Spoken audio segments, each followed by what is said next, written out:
Hey, yo tout le monde! Aujourd'hui on se retrouve pour une petite vidéo avec le chimiste fou, toujours là. Je vais vous expliquer le chapitre des alcanes et des hydrocarbures en profondeur. On va voir tout le chapitre euh, de Monsieur Edimo, des alcanes et des hydrocarbures.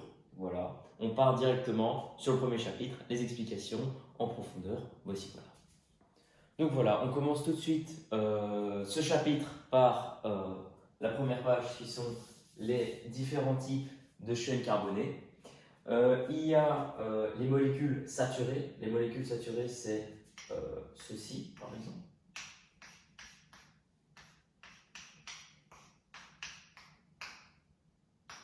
Ceci. Une molécule saturée, c'est quand il y a une paire liante à chaque fois. Et on parlera de molécules insaturées quand il y a une double paire liante ou une triple paire. Bon, ça c'est complètement faux, mais quand il y a une triple liaison ou une double liaison, on parlera de molécules insaturées. Donc, après cela, on peut s'attaquer aux chaînes linéaires saturées, donc toutes les chaînes de, de carbone. Donc, une chaîne linéaire, c'est tout simplement une ligne de carbone où on peut passer avec son doigt, voilà, comme ceci, avec des haches évidemment, comme ceci. Je ne mettrai pas les haches parce que c'est vraiment long. Une chaîne linéaire saturée, c'est quand il y a une paire liante. Ici, il y a une paire liante. Et on parlera de chaîne linéaire insaturée quand il y a une double paire liante ou une triple liaison, enfin une triple paire liante. Voilà. Donc là, on parlera de insaturé, c'est quand il y a plus d'une liaison, enfin il y en a deux ou trois, et saturé, c'est une liaison seulement. Quand il y a une liaison, c'est une chaîne linéaire saturée et insaturée pour une double liaison. Ensuite, il y a la chaîne ramifiée, c'est quand il y a une ramification, tout simplement. Donc ici, j'ai un C, encore un C, et là, je fais une ramification, tout simplement.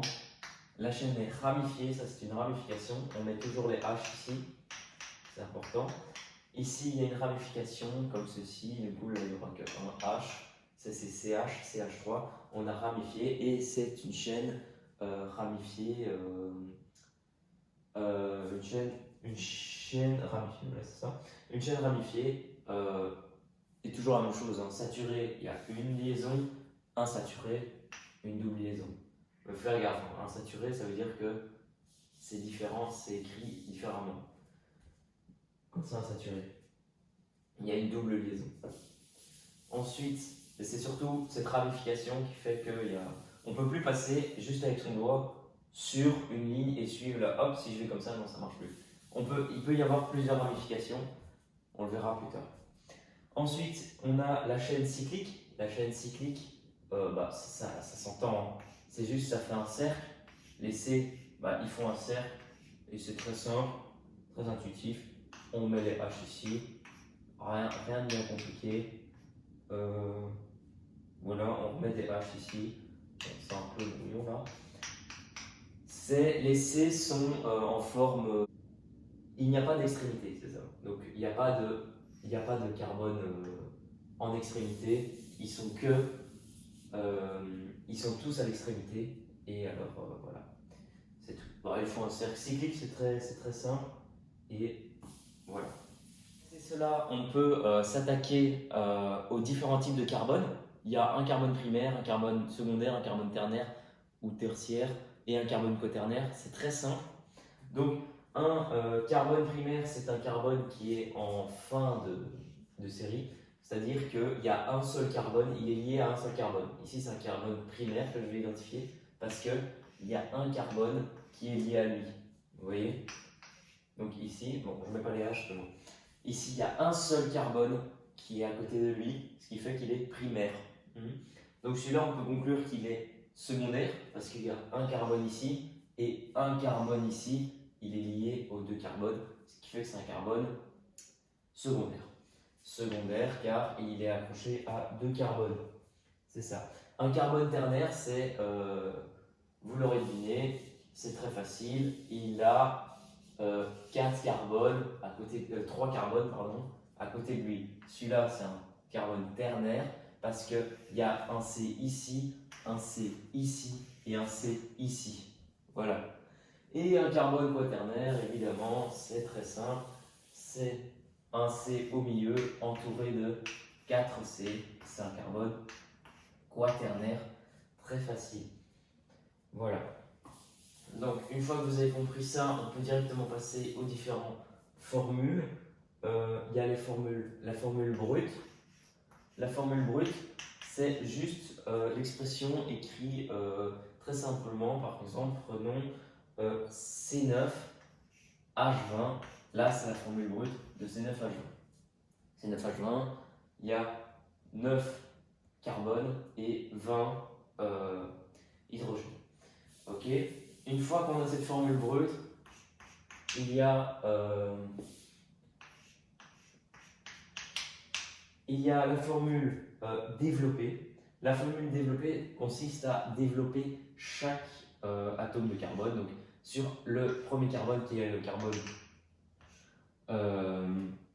primaire, et sur le carbone primaire, il y a un H ici, un H ici, un H ici. On continue. Ensuite, il y a 9 carbones. 1, 2, 3, 4, 5, 6, 7, 8, 9. Une fois que les 9 sont représentés, on doit mettre 2 H ici parce que il y a 2 H qui sont collés. Et ça, c'est un carbone secondaire parce qu'il a accroché entre 2 carbones. Puis un H ici, un H ici, un H ici, un H ici. Ça se répète juste à la fin. Il y aura 3 H encore une fois. Voilà. Et une fois qu'on a ça, ici on continue évidemment. On le fait autant de fois qu'il y a de... Et si on calcule, normalement, on est censé arriver à 1, 2, 3, 4, 5, 6, 7, 8, 9, 10, 11, 12, 13, 14, 15, 16, 17, 18, 19, 20. On a bien 20 hydrogènes dans ce calcul. Voilà. Donc une fois qu'on a la formule développée, on peut passer à la semi-développée. La semi-développée, c'est tout simplement, c'est simplifié, c'est on représente les C, pardon. On représente les C, comme ceci. Je vais faire comme ça. Et on met le H à côté avec le nombre de H qu'il y avait. Donc c'est CH3, comme ceci. C'est ça. Donc CH3 parce qu'il y avait 3 H ici, on les met tout simplement à côté du C. Du coup là ce sera CH2. Alors du coup ici CH2 encore, CH2 toujours. Voilà. Donc ce sera jusqu'à la fin, je mets 3 petits points, il faut bien mettre les 9 C. Et là on aura CH3 en fin de cycle évidemment. Faites gaffe, quand il y aura une ramification plus tard, on verra que la ramification fera que si là c'est CH3, bah là il y aura un CH, juste CH, et là CH3, parce qu'évidemment si on le décompose, il y a 1, 2, 3 H, et ici il n'y a que 1 H. Donc évidemment, ça fait que c'est CH et là CH3, mais on aura toujours le même nombre d'hydrogène. D'isomérie, il y a deux types d'isomérie que nous avons vus, les isoméries de chaîne. L'isomérie de chaîne qui consiste à avoir une chaîne linéaire, je ne représente que les C, ok. Donc une chaîne linéaire, et on vient avec la deuxième chaîne faire une ramification, par exemple ici, ici, et là je fais une ramification au troisième C, du coup il n'y en aura plus que ici 1 et ici, ici. Et là, comme je l'ai dit, c'est CH3 et ici c'est CH, CH2, CH3, CH3. Vous voyez? Et là, c'est une isomérie de chaîne parce qu'on est passé d'une chaîne linéaire saturée à une chaîne ramifiée. On a fait une ramification ici. Voilà, on ne peut plus passer avec son doigt en une fois. Ok? Donc ici, ensuite, on a une isomérie de position. L'isomérie de position, c'est très simple, c'est qu'on a une chaîne ramifiée déjà, et on change la ramification. Au lieu de la mettre ici, je la mets ici. On a changé la position de la ramification. Ok? C'est simple, hein? Alors, voilà. Ça, c'était une isomérie de position, c'est très simple. Alors, ensuite, le tableau, par exemple, le tableau page 5, je vous conseille de l'apprendre par cœur, que CH4, c'est méthane. mais que C2H6, c'est éthane. Je dis quoi moi? Méthane? Je sais plus. Bon, ça c'est éthane, ça c'est méthane. Et vous devez savoir que CH3H8, c'est propane. Mon frotteur. C'est propane. Mais du coup, on peut tenir une conclusion que la formule pour trouver, une fois qu'on a le nombre C par exemple qui est 3, on pourrait deviner combien vaut H juste avec une formule. On remarque que par exemple H4, on a 4 hydrogènes, alors c'est Cn et H c'est 2N plus 2. Donc imaginons que ça vaut 3, N vaut 3, on fait 2 fois 3, ça fait 6, plus 2, ça fait 8, ça fait C3H8. On fait toujours x 2 ce terme, plus 2, ce qui donne 8. Ça fait C3H8 qui est du propane. Ok, très simple, mais bon, page 5, il faut l'étudier par cœur. Enfin, je n'arriverai pas à le dire. Les exercices page 7. Donc, par exemple, le premier qui est 3-méthylheptane. 3-méthylheptane. 3-méthylheptane. Alors, d'abord, pour faire ça, on fait d'abord la chaîne principale. La chaîne principale qui est heptane. Heptane, c'est 7C, pardon. 1, 2, 3, 4, 5, 6, 7. Voilà. 7. Méthyle, votre tableau page 6 est à connaître par cœur. Je peux pas vous. Donc méthyle, c'est CH3. Il y a une ramification en 3. Donc on fait 1, 2, 3, 4, 5, 6, 7. Ou bien 1, 2, 3, 4, 5, 6, 7. Et une fois qu'on a fait ça, on peut faire une ramification en 3 qu'on veut. Donc on peut choisir le 3 ici ou le 3 ici dans cette formule et celle qu'on choisira par exemple c'est ici. Alors je fais une ramification, c'est du méthyle, du coup c'est une ramification de CH3. Du méthyle c'est une seule ramification parce que méthyle dans le tableau il y a marqué que c'est CH3. Si c'était du éthyle alors on aurait du CH5. CH5 c'est 2H5 pardon, c'est donc il y a 2C et là on remarque qu'il y a 2H plus 3H, ça fait bien, si on additionne, ça fait C2, ça, H5. C'est pour ça. Donc, je vous montre directement un exemple, je ne vais pas tous les faire. Le C, on va prendre le C, 4 éthyle, 3 méthyloctane. Toujours par la même opération, ce qui fait qu'on fait d'abord la chaîne principale, 8C, 1, 2, 3, 4, 5, 6, 7, 8. Voilà, 8, on les numérote de 1 à 8. On prend 4 méthylheptane, on compte 1, 2, 3, 4. 1, 2, 3, 4. On peut choisir, donc ici, je fais une ramification en 4 de éthyle. Éthyle, c'est CH5, du coup, je fais CH3, CH2. N'oubliez pas de mettre les H, je ne mets pas parce que ça me casse les couilles. Alors, méthyle, c'est CH2, il me semble, CH3, pardon, CH3, voilà. CH3, 3, on fait une ramification en 3 de CH3, tout simplement, c'est très facile. Voilà, on a la chaîne principale qui fait 8 atomes de carbone et on fait des ramifications qui sont notées ici, voilà, tout simplement. Et du coup, la formule brute de ça, ça fait 1, 2, 3, 4, 5, 7, 8, 9, 10, 11. Du coup, on a 11C, et on peut déduire qu'on a 24 H, hydrogène. Ce sera utile pour les exercices à faire.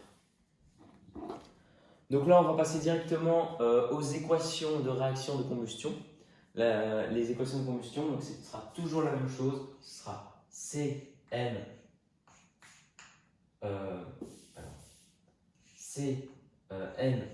H 2N plus 2, ce sera toujours comme ça, plus O2, parce qu'une combustion se fait toujours à l'aide de 2, donc il y aura toujours O2, et il y aura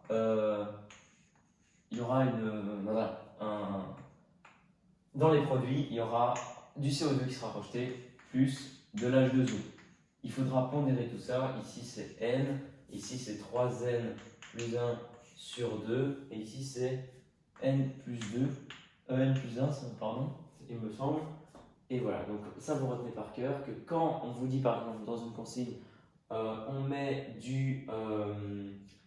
de l'octane en combustion, et bien alors tout simplement la combustion est définie par le plus O2, 3n plus 1. Il faut toujours pondérer pour avoir ça. Okay, et ça donne toujours ça, sauf si on vous dit calcule le oxyde de carbone que ça donne. Du coup, il y a plusieurs formules. Je vous invite à étudier en page 9, recette d'étude. Des fois, on aura soit du CO, alors là, ça change un peu. La pondération change un peu, il faut voir dans le cours, je ne vais pas toutes les faire. Ou soit on aura du monoxyde de carbone, c'est ce que j'ai dit, soit du carbone, tout simplement, juste du carbone comme ceci. Voilà, juste du carbone, ça dépend de l'énoncé, à vous de voir. Donc là, on va faire l'exemple 1 ensemble et après je corrigerai l'interro de M. Dimo ensemble si vous voulez. Comme ça, vous pourrez voir comment on applique ça, comment on fait. Donc l'exemple 1, c'est soit la combustion de 1 kg d'octane. Octane, on sait ce que c'est 8C. Et 8C, on sait directement conclure que c'est C8H18. Pourquoi ? 8 x 2, 16, plus 2, 18. Plus O2 car, non, on ne sait pas, on lit. Si, soit la combustion, du coup, soit la combustion, une combustion c'est plus O2. Calculer la quantité de dioxyde de carbone, le dioxyde de carbone qui est CO2, et on sait par la suite que c'est H2O. Il y a plus Q à chaque fois, mais on ne le note pas, mais vous pouvez le noter. Donc ensuite, il faut tout simplement pondérer l'équation. Donc là, on sait que c'est 3n plus 1, 3 x 8, 24, plus 1, 25, divisé par 2, 12,5. On ne peut pas laisser de 12,5 comme ça, mais je le mets provisoirement. Ensuite, on sait que c'est n ici, du coup on met 8 ici, et là on sait que c'est 9 puisque c'est n plus 1.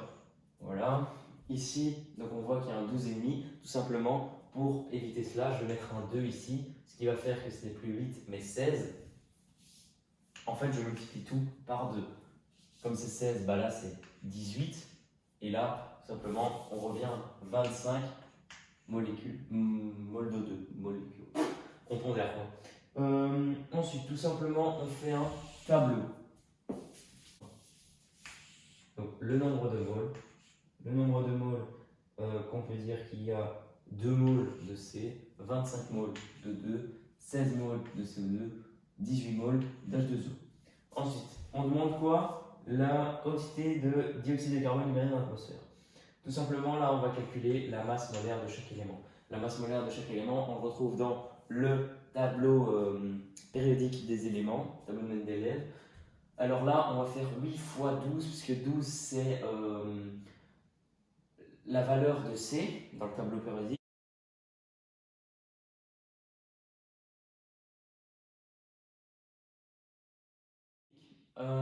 Et du coup, 8 fois 12, ça fait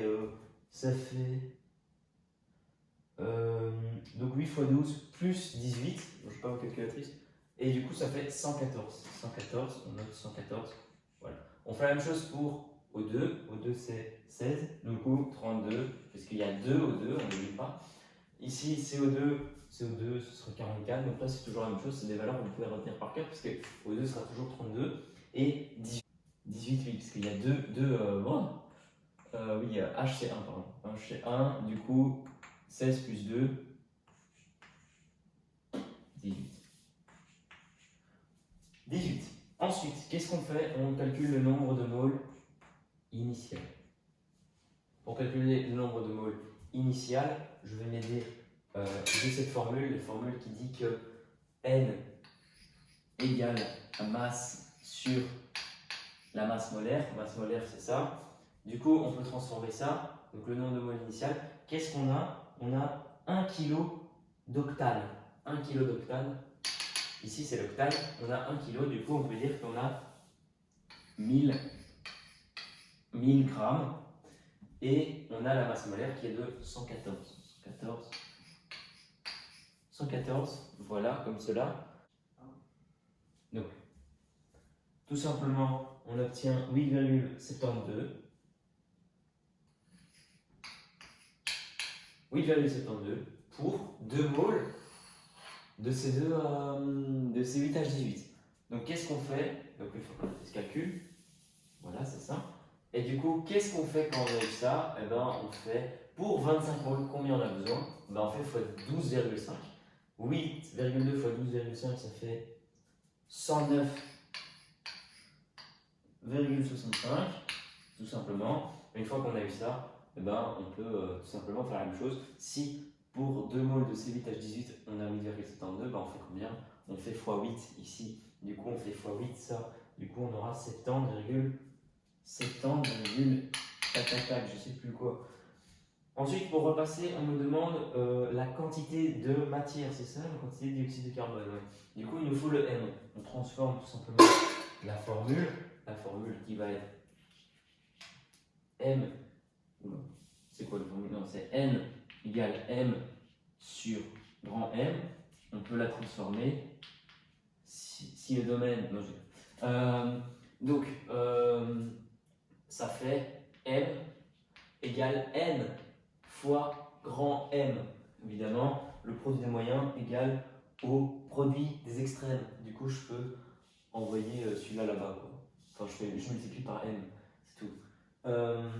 Donc, ça veut dire on a eu le N. Le N, on vient de le calculer ici.